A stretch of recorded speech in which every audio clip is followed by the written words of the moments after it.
सियासतदानों की बड़ी बड़ी बातें तो बहुत सुन ली आपने, अब सुनते हैं बड़ी बड़ी शायरी, जिसे सुनते ही मेरी तरह आप भी ये शेर कहने पर मजबूर हो जाएंगे। समझते ही नहीं देती सियासत हमको ये सच्चाई, कभी चेहरा नहीं मिलता, कहीं दर्पण नहीं मिलता।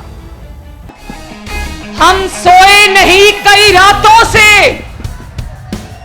हम सोए नहीं कई रातों से, ए जाने वतन सो चांद बुझे, हमें नींद उसी दिन आएगी जब देखेंगे आबाद तुझे।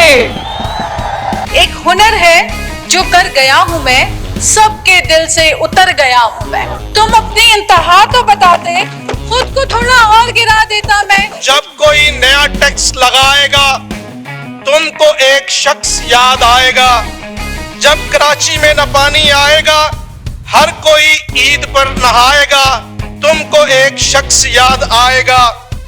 ठेले वाला अब 50 में भाई तस्वीरें फ्रूट वाली दिखाएगा, तुमको एक शख्स याद आएगा। इरशाद तुम्हें खुद ही कहेगी बेगम, बत्ती बुझा दो बिल बड़ा आएगा, तुमको एक शख्स याद आएगा। कि कब तक तुम छुपोगे फूलों की आड़ में, कभी तो तुम मिलोगे लंडे बाजार में। ये मुद्दई लाख पूरा चाहे, मुद्दई लाख पूरा चाहे, कुछ नहीं होता, वही होता है जो खुदा, वही होता है जो मंजूर खुदा होता है।